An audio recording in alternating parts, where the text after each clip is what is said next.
में BL Meena, associate professor, स्नातक तृतीय वर्ष, ऑनलाइन कक्षा में पाठ्यपुस्तक श्रीमद् भगवत गीता के विषय में पढ़ाने जा रहा हूँ। श्रीमद् भगवत गीता महाभारत के भीष्म पर्व में उल्लेख मिलता है, इसलिए महाभारत का एक परिचय, उसके विषय में सामान्य चर्चा करना आवश्यक है। महाभारत हिंदुओं का एक प्रमुख ग्रंथ है जो स्मृति के इतिहास वर्ग में आता है। कभी कभी इसे भारत कहा जाता है। यह काव्य ग्रंथ भारत का अनुपम धार्मिक, पौराणिक, ऐतिहासिक और दार्शनिक ग्रंथ है। विश्व का सबसे लंबा साहित्यिक ग्रंथ है और महाकाव्य हिंदू धर्म के मुख्यतम ग्रंथों में से एक है। महाभारत की रचना किसने की, क्योंकि इसके विषय में जानना आवश्यक है। ब्रह्मा जी के कहने पर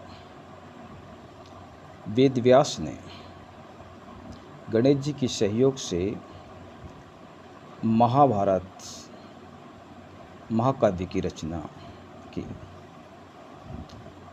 सर्वप्रथम उसने अपने पुत्र सुखदेव को इस ग्रंथ का अध्ययन करवाया। फिर अपने अन्य शिष्यों वैशंपायन, पैल, जैमिनी, असित देवल आदि को महाभारत का अध्ययन करवाया। सुखदेव जी ने गंधर्वों, यक्षों, राक्षसों को महाभारत का विस्तार से अध्ययन करवाया। तो महर्षि नारद जी ने देवताओं को महाभारत का अध्ययन करवाया। असित देवल ने पितरों को महाभारत का अध्ययन करवाया। वैशंपायन ने जन्मेजय यज्ञ समारोह में सूत सहित ऋषियों मुनियों को अध्ययन करवाया और मनुष्यों का इसका प्रवचन दिया। महाभारत की विषय जो वस्तु है, इसका विस्तार कैसे हुआ, किन अवस्थाओं से निकल करके महाभारत अपने वर्तमान स्वरूप में पहुंचा है, इसको जानने के लिए महाभारत की 3 अवस्थाएं, 3 क्रमिक विकास के रूप में जाना जाता है। जय भारत, महाभारत। महाभारत का अध्ययन करने से ज्ञात होता है कि प्रारंभ में इसका स्वरूप बहुत संक्षिप्त रहा होगा। कौरवों और पांडवों के युद्ध का वर्णन करना ही इसका मुख्य ध्येय यह उद्देश्य रहा होगा, परंतु जैसे जैसे समय बीतता गया वैसे वैसे मानव जीवन के सामाजिक, धार्मिक, राजनीतिक, नैतिक, दार्शनिक, आर्थिक पक्षों से संबंधित विषयों का समावेश इसमें कर दिया गया और अनेक राजाओं की गाथाओं से संबंधित आख्यान भी इसमें जुड़ते गए। यह जो वीर काव्य से एक विश्वकोश बन गया और इसकी पंचम वेद के रूप में संज्ञा दी जाने लगी। इसे पंचम वेद माना जाना लगा। यह प्रक्रिया कई सैकड़ों वर्षों से चली रही होगी, ऐसी मान्यता है। पाश्चात्य और भारतीय विद्वानों का मत है कि वर्तमान जो महाभारत है, जिसके लाखों से अधिक श्लोक संख्या है, यह 3 अवस्थाओं से गुजर करके बना है।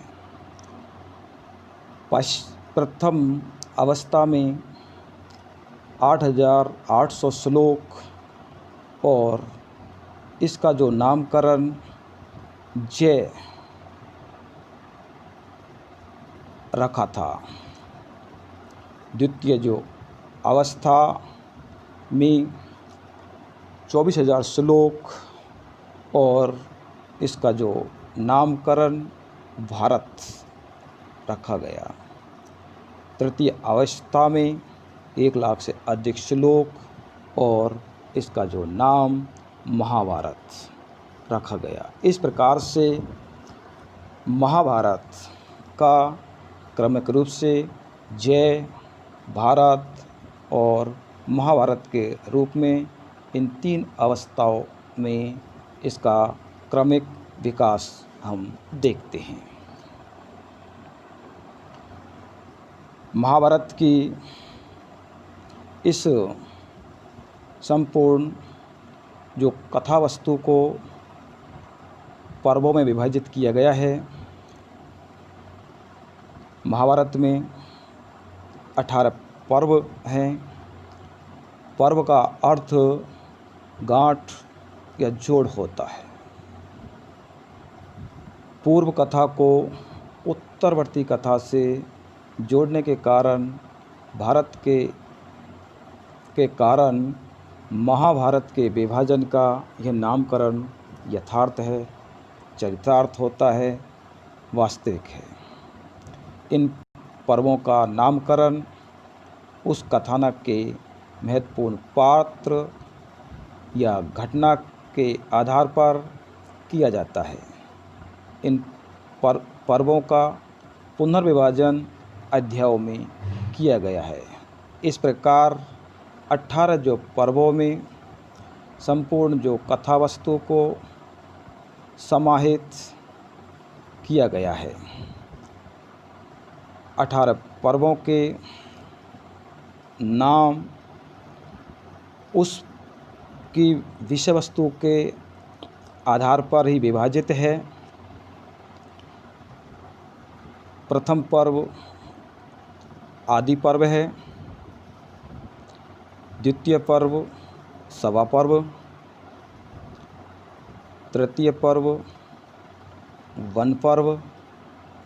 चतुर्थ पर्व विराट। पंचम उद्योग पर्व। षष्ठम भीष्म पर्व। सप्तम द्रोण पर्व। अष्टम कर्ण पर्व। नवम शल्य पर्व। दशम सौप्तिक पर्व। एकादश स्त्री पर्व। द्वादश शांति पर्व। त्रयोदश अनुशासन पर्व, चतुर्दश पर्व, आश्वमेधिक पर्व, पंचदश आश्रमण नासिक पर्व, षोडश मूसल पर्व, सप्तदश महाप्रास्थनिक, अष्टादश स्वर्गारोहण पर्व। इस प्रकार 18 जो पर्वों में महाभारत की संपूर्ण जो कथा वस्तु का विभाजन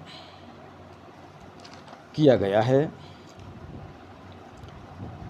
इस प्रकार संपूर्ण जो महाभारत इन 18 पर्वों में संकलित है। धन्यवाद।